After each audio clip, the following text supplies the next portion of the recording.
Oh, Good morning, everyone. Good morning. Welcome to Money Mondays on the Daily Huddle.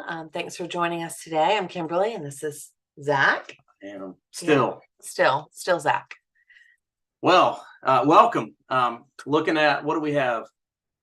This is 3 Mondays left in the year, today and 2 more before we're having our first kickoff of 2024. So we had and so before we get started, our question of the day is one that I threw out there. Hopefully you guys have been able to see that and you know what it is, but we'll get to that in just a minute. It has a little bit to do with the zoo. So I thought that I would start out with a little joke for you guys this morning. So I went to the zoo and there were no animals in the zoo except for one. The only animal in the whole zoo was a dog. It was a Shih Tzu. So dumb. Sorry, had to do it. Had to do that one. But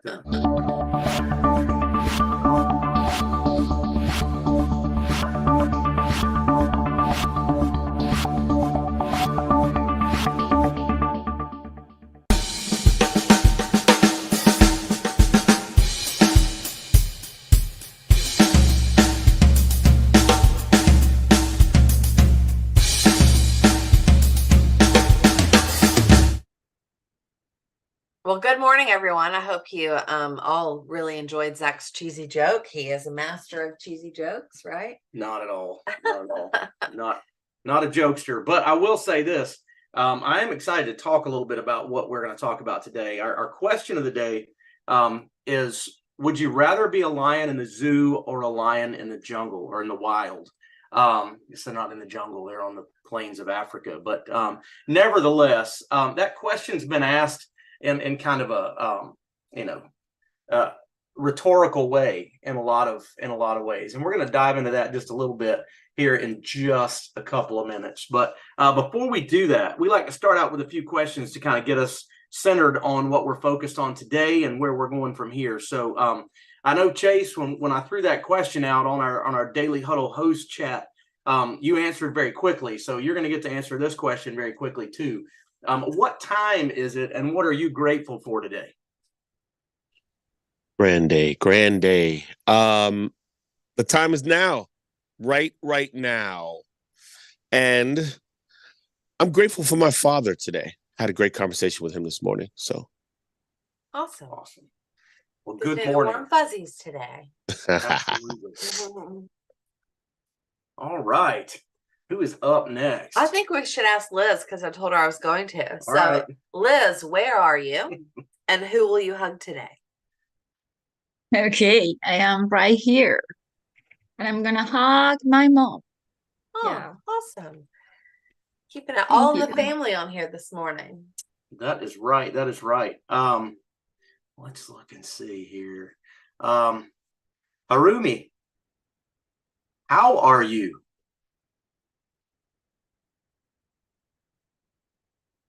Good morning. Good Thank you for morning. asking. I'm fine. It's a happy Monday. Happy Monday. That's awesome. I'm glad you're good. Thank We're you. exactly how we say we are, right? So Yes. claim your day. Absolutely. Thanks for joining us. Thanks Thank for you. letting us see your face too. That's right. I like faces on my Zooms, right?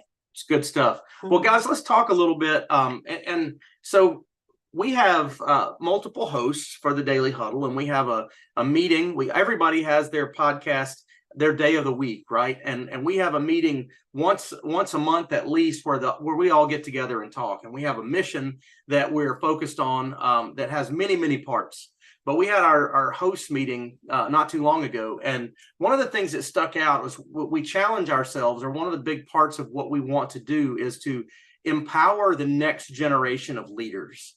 And as I heard that, because we go through and read our focus, we read the things that we want to stay centered on as hosts of the Daily Huddle. And so our challenge is to empower the next generation of leaders and also to rock the boat a little bit, right? So we want to make people think. We want to get people going, and we want to give the next generation tools that maybe we didn't have, or that we acquired, and we want to give them a story as to how that happened. So what I equate the question of the day to, would you rather be a lion in the zoo or would you rather be a lion in the wild, is really, for me, that stands out a lot about would I rather have someone else control my paycheck? Would I rather have someone else writing my check? And one of the just talk about a lion in a zoo versus a lion in the wild. Yeah. So what does a lion in the zoo have that a lion in the wild doesn't? They have a guaranteed meal at a set time of day, right? No more hunting. They don't have to go out and hunt to make sure that they're fed. They can just lay there and look around at people. They have guaranteed security, right? If they're in a zoo, more than likely, they're not being hunted by big game hunters. They're not stuck out in a dangerous environment where, they're not going to be starving or thirsty. All those protections that are guaranteed. But what is their exchange? Now, they don't make a change. They don't make a choice, right? We know that zoo animals didn't just say, hey, you know what? I think I'm going to go to the zoo. I'm done with all this living in the wild stuff. So, but the exchange for that is freedom, right? It's the ability to make choices. It's the ability to, maybe eat something different, right? Go to a different place, have a different experience. Mm-hmm. So when we talk about that from that perspective, I know we were talking about our own transition, if you will, from employee mindset to an entrepreneurial mindset, and where that came from. Because we were not, neither one of us were from an entrepreneurial families. My parents were educators, teachers, and then administrators. Kimberly's parents worked for state government in several different capacities. But the focus was salary and benefits, right? That was, you go to school, you get good grades, you go to college, you get out, you get a good job with salary and benefits. And that's just the track you're supposed to stay on. And that's not a bad one. I'm not saying that if that's the path that people are on, it's a bad one. But what we want to do is empower people to understand that just because this person or this company pays my salary or pays my paycheck doesn't mean that they own my dreams. It doesn't mean that I have to, I've got to do my job while I'm getting paid, but what else, right? We're noticing now, and we look at a daily recap from the financial world every single day. And more and more people, even that make over $100,000 a year, are living paycheck to paycheck because the salaries and the raises aren't keeping up with inflation, right? So, but instead of having a defeatist mentality and saying, I don't know what we're going to do, we want to empower people to think, how can I fix my situation? And we've had some great conversations on the Daily Huddle in the past about our personal economies. And I know Gio articulates that very well, but the overwhelming or the overall economy in the world and the country does not dictate our personal economy. In economic strife, opportunities are everywhere. And so we want to talk about basically thinking differently about opportunity and where is it and what do I see and, am I looking for it? Yeah, I think obviously, like you were talking about earlier, our transition from employee to entrepreneur, most of you guys know Zach and I both were school teachers, and that's what we did. And we loved teaching school, but we didn't make enough money. Honestly, like that's where we were. That's why we started in this world, in this business. Somebody gave us an opportunity so we could pay someone else to raise our kids, right? We needed more money for daycare. And that's the truth. That's how we started in this world. But I think changing our mindset from being an employee to an entrepreneur is definitely like, going from the security of being in a zoo, right? And being fed every day and making sure that my paychecks are coming in. And I know what happens every morning and every time that bell rings, like it was just rhythmic, right? To going into the wild and becoming an entrepreneur. And we didn't have to make that decision and leave education, but it was a choice that we made. And it was exciting, right? It was invigorating. It was like literally, hunt, kill, and eat sometimes, and sometimes you were hungry and sometimes you had more than you needed. And, but all of that excitement that happened because we made that decision, right? It is something that we talk to our kids about a lot. It's also, a lot of you guys have probably seen the video from Steve Harvey, and it's his jump video, right? Right? Oh yeah. Where he just basically says at some point in your life, you just got to do it. You just have to jump. You have to make a decision and you have to jump feet first in and take out all the security and make it happen. And a lot of times by doing that, most people swim, they don't sink, right? By making those decisions because they have to, but it empowers you to control your life and control your personal economy. And it shows you what you can do. So when we're talking to our children, you guys know we have four daughters. Our oldest is 23, 21, and then we have some that are still high school and middle school age. But our older two, we talk to them all the time about, who do you want to be when you grow up? What do you want to do? And I think it's great for them to have a job for a minute, right? So they understand what that looks like. But at some point in time, I want them to think about owning the company. Whatever they choose to do, I want them to think about it from a different perspective. And we talked about this the other day with the dog groomer, right? Yeah. Can you tell that story? Yeah. So, I mean, and I didn't realize that this was I did. I see the vans, grooming vans driving all over the place. Not only do we have 4 kids, we have 4 dogs. Yeah. So because we're crazy. we jokingly gave our dogs a Christmas present and had them all bathed and taken care of. This lady that comes here to our house has been here a couple times now, pulls up on the curb, spends half a day here, literally, bathing, cleaning, nails, all that kind of stuff. She's amazing. And she's great at what she does. She's great with the dogs. They look good, feel good. I assume they feel good from what they tell me. But anyway, long story short, we were just having a conversation with her out on the curb when we were getting our last dog back from her out of the van, and just talking about what she does, how many dogs she grooms a day, and how the business model works, because we were intrigued. And she said, well, I mean, it's like $100 a dog, right? And it's expensive. It's expensive in this situation. We don't do it all the time, but she gets $30 of that $100, and the people that own the van get $70 of that $100. Now, is that bad? Is that good? Well, it depends, right? But from her perspective, that's where it stops, because I asked her, and just because this is the way my brain works, I said, how much does one of these vans cost? She was like, oh my goodness, I mean, so much money. I could never, even fathom. And I said, well, what do you think? And she said, I don't know, over $100,000. I'm sitting here thinking to myself, and I do the math real quickly. Like, she says she does on average of 6 groomings a day. So $600 a day. Let's say she works. I had to wait 8 weeks to get an appointment, so I know they're booked every day. So I'm doing the math in my head, and I'm thinking to myself, wow, this is quite an opportunity for her, even if she doesn't hire someone else, but to just understand that she could buy the van. Look at the growing that stretching that dream, stretching that reality to being, how long would it take me to be back in the black if I owned it? And then I'm making 100% of everything, or I'm hiring somebody else to drive around in this van, and I'm going to buy another one, and I can grow my business.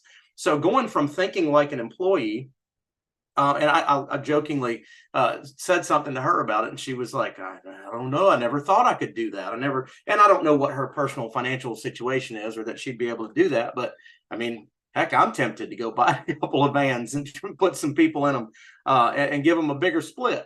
But I mean, if you think about it from that perspective, how you look at the world is very, very different if you see the opportunity in the business instead of seeing the ceiling.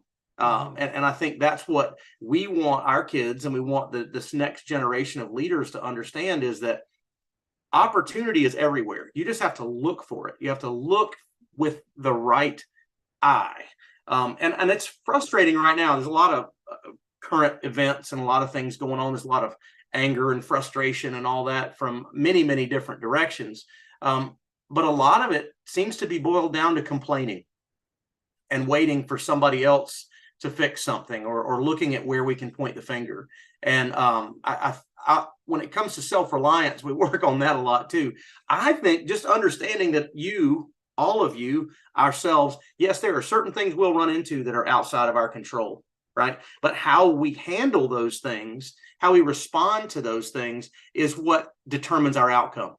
So we can't always determine what's coming our way, but how we respond to them and how we take our pause, like we talk about as one of our 8 tenets when we wrap up every day. What is it that you say, that moment between stimulus and response is It's the most powerful moment you'll ever have, right? you only get one chance to react. It can be 1 second or 3 years or however long you want that moment to be, but that pause is magical. Yeah. And we talk about problems and solutions a lot. And, one of the things that we've heard a lot about in recent times from a financial situation is a prevailing minimum wage and increasing that. And I don't think that that's a problem at all. I do think there are two sides to the discussion about a prevailing minimum wage that's $20 an hour. There's the people that need that money because inflation is up and they need to get paid more. But there's also people that have to pay that money and where it comes from. And so when you see a problem and you just go with the Occam's razor, if you will, the most simple solution, which is just make these guys pay them more, then you see things like what happened to McDonald's, where they're going almost completely without faces to faces in the front. You've got kiosks where you go, you punch in your order. They can run a McDonald's franchise on a fraction of the number of employees. So sure, we'll pay them more, but we're going to lay off 60% of the staff and the people that are out there. That's kind of the unintended consequence of something like that. And so I think understanding both sides of the employee-employer relationship, the business owner, and that will help business owners and the next generation of leaders be more caring leaders, be more understanding. I think that it should always be a symbiotic relationship. A business owner can't run their business without good employees, right? And employees have no place to work if the business owner doesn't run their business. So I think that talking through that and having people understand, having our kids understand that you have control. If you don't like your job, you can find another one, right? You can't change your boss. You can just change your boss. We have a joke in our world that it says, if you can't change your team, change your team. If you don't have the right people on your team or they're not responding to your leadership, right, then you might need some new people on your team, or you might need to reflect and look in the mirror and say, is my leadership the problem? So I think that's really where we are with what we want to kind of start out this discussion of an entrepreneurial mindset. So on Mondays, we talk about money and we talk about mindset. And I think that a mindset is, I think of that as how my mind is set, right? How I see the world. And then a mentality is how I start my day, right? So if this is my mindset, I'm going to work on my core beliefs being that I control things, that I am in control of my situation, or at least how I respond to what comes at me on a daily basis. My mentality is how I respond, right? It's how I allow that. One of our friends, we ask him how he is every single time without fail. It's living the dream, right? Whether he's miserable, whether he's had a bad day, whether he's had a good day, he just says, living the dream. And it's him reminding himself that it's a good day because I'm here, right? I'm above ground. I'm breathing. I've got, the sun is shining. All those kind of things that we forget sometimes. That's kind of a song. Yeah. Thought maybe break out into there's a few of them. There's a few of them out there. But really, I think that's where we want to go with that, is realizing that you're in control. It's funny. I think and I'll open it up for discussion here in just a second. But I was a coach and an athlete through school, and as a teacher, a coach also. And one of my favorite sports was wrestling. I was a wrestler in high school and coached it afterwards. And one of my favorite things about it was, if I won, I won. If I lost, I lost. They beat me, whichever way you want to say it, right? But there was nobody else out there other than my opponent that I could point a finger at if I didn't perform the way that I was supposed to. So I think those thoughts in our daily life, right? When I get up every day, I'm going to have a good day. And that's why the Daily Huddle's here, right? So we can all huddle up every single weekday and start off with the right mindset. So let's open it up. You guys have comments, questions about experiences you've had, or anything that we can expand on a little bit? And while we do that, because we definitely want to hear from you guys, I just want to talk about, like, when I read that question, right? would you rather be in a zoo or in the wild? It gives me like fire in my belly, right? It makes me, when I think about being a lion and I think about being in the wild and I think about all of that freedom and to explore and to do everything I can, like it really makes me excited. And so hopefully that's what it does with you, right? Hopefully it allows you to open your mind and say, yes, I can, because that's what we want you to know is yes, you can, whatever you want to do, whatever it looks like. Yes, you can, right? It might not always be easy, and you might be hungry some days and you might be cold some days. But if you keep going and you keep putting one foot in front of the other and you know, maybe there's some course corrections out there, but you just commit to being in the wild, you can. And it is possible. And I think for me, that's the fun part, right? Of this life and of our choices and all of that. So Absolutely. Well, guys, it's exciting to me, as I can't speak, as you can tell, I'm excited. Going into the end of a year and going to start another one, about what that means, new beginnings, a chance to reset, you know, a chance over the holiday season, regardless of the holidays that you celebrate, a chance to be grateful and thankful for being here and for what's happened the last year, even if it was not good in some cases. I think that realizing that we become, regardless of what we go through, as long as we come out on the other side, we got a chance to use it for our betterment. And, you know, I know from childhood all the way through, we have different experiences that we think are the end of the world, right? The first breakup, the first, you know, job loss, whatever it is. It's their experiences that we grow from. So, Sorrel, good morning. How are you? I see your hand up. Good morning, Zach. Good morning, Kimberly. Good morning, everyone. What a loaded question. Would you rather be a lion in the zoo or a lion in the wild? And yesterday we were kind of joking about the question in our private chat, and somebody chimed in and said, that one's easy, in the wild. Yeah. And then I chimed in and said, well, it all depends on who built the zoo.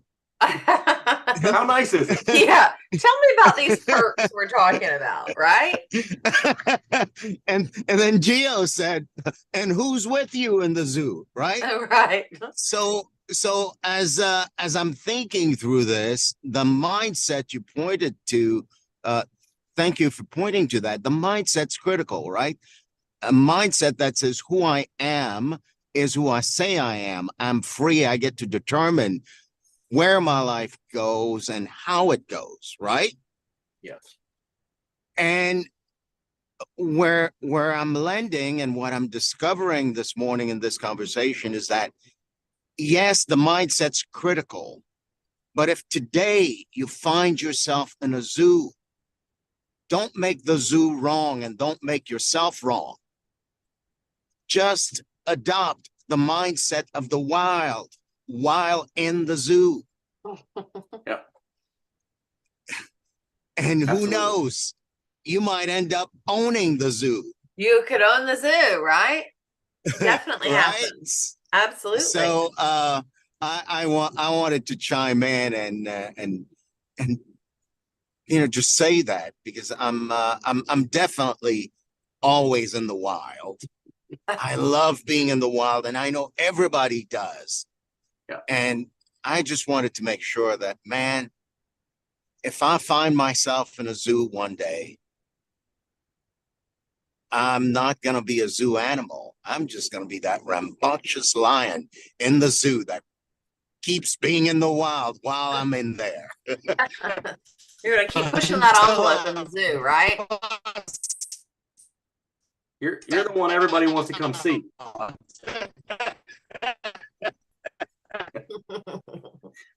They're all watching Sorrel in the zoo jump around. They're like, look, you got to check this guy out. He thinks he's getting out of here. That's awesome.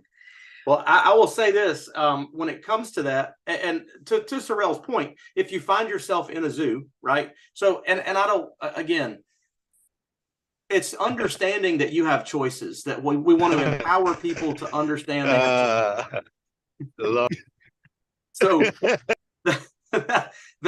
that right there is the biggest part, right? Is understanding you have choices. The zoo might be where you need to be right now. If we're talking employment, we're talking from that standpoint. But the nice thing about it is we can always walk out. We can always choose at any point in time. We can stay there in that vein. Our oldest daughter graduated from college a little over a year ago. She knew that when she graduated from college that she needed to pay her bills because we weren't going to do that anymore. We certainly were not going to let her fail or starve, but we're very proud Maybe of her. a little bit if she needed to. Struggle, yes, right? But always know she has a safe space. But she's done very well. She has taken care of that. She's gotten herself a job, not a long-term job that she wants to be in for the rest of her life, right? She's got goals and plans and dreams that are building, but that's the zoo for her right now, right? As she grows, as she gets her feet under her and realizes what it means to pay all the bills and what's needed, she can then look and say, now I've got this. I understand how I do this. Where now? What can I do now? And that's really what we want to empower people to understand, is that you're not stuck. Wherever you are and whatever's going on in your life, you're not stuck. So before we wrap up for the day, Chase, I want to hear from you, because you were the very first one on that group chat yesterday that said, that's easy. That's easy. I want to be in the wild. So tell me why you say that's so easy. If you're there and you can hear us, tell me your thoughts behind that question. Well, first of all, being in the wild is not easy. That's a fallacy right there. The choice is easy. That's what you meant, right? Exactly. Number two, everything harnesses on mindset. So the guy who starts out as the janitor in the building of a multi-million-dollar firm, if he pays attention, he can glean the tools to make his way into his own office after a long time. If we want to call that the zoo, okay, we can call it the zoo. But the mindset of any given situation, and we've seen it in countless parts of life where people start out as there's no way they're going to make it through that. There's no way they're going to excel. And now they own the company. The guy who couldn't date any girls, couldn't find anybody great, is now married to a supermodel living in the multi-million-dollar home in the Pacific Palisades. So mindset is everything. And whether you're in the wild or you're in the zoo, your mindset can take you out of both of those situations. That's the truth. Absolutely.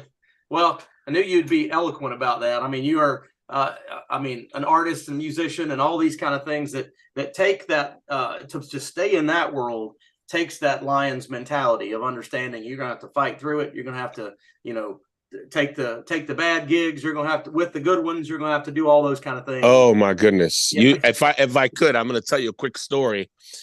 Early in my career, I went to see a guy who was really responsible for a lot of really high-end cruise ships. And someone told me I should go and get representation from him. And I went to see him. I'll never forget him. He reminds me of Fred Flintstone. He's a life-size version of Fred Flintstone. I'll never forget him. And I sat down with him and I gave him this tape of me. And he said, yeah, I've seen you. I know about you. And I said, really? He goes, yeah, I know your boss. I said, great. So I'm interested in doing this one-man show on one of the big cruise ships. And he said, man, I just don't think you're ready yet. I said, what do you mean I'm not ready? I'm in shows every day. I do this all the time. He goes, yeah, I just don't think you're ready. I said, have you seen my show? He goes, no. I said, you just saw my tape, right? He goes, yeah. I said, okay, well, if you don't think I'm ready, let me take my information back. He said, what do you mean? I said, I'll take my promo information back. He said, no, I'm going to keep it with my other stuff. I said, I'm not interested in being shelved.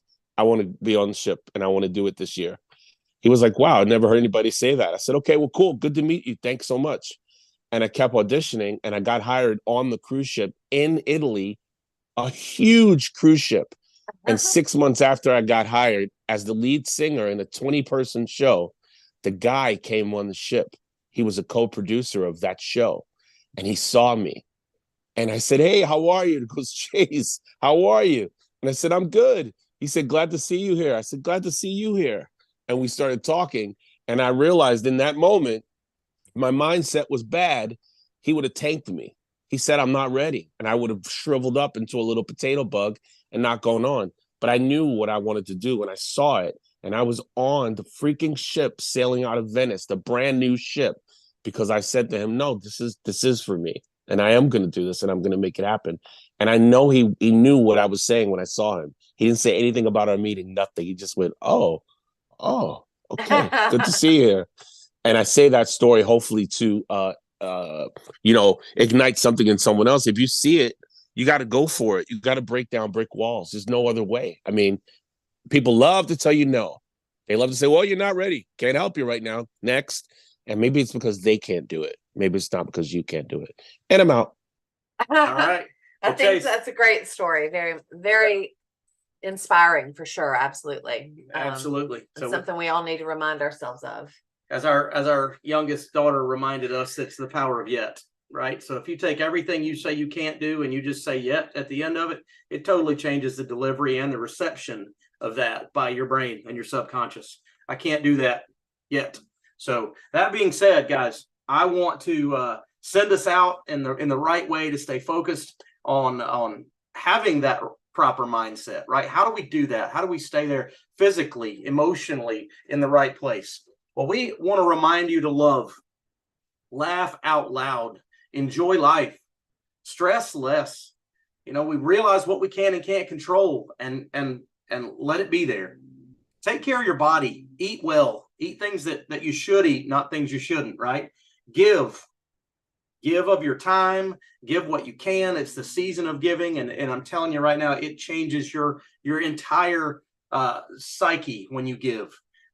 Sleep, get rest, move, exercise, right? And then like Kimberly said, that moment between stimulus and response is the most powerful time you'll ever have because you have the most control. So check yourself before you respond. Guys, great to see you. Love starting these Mondays and these weeks with you. And we will see you again, same time, same place tomorrow on the Daily Huddle. Bye, guys. One love, guys. One love. One love, Rashida. Thank you. One love.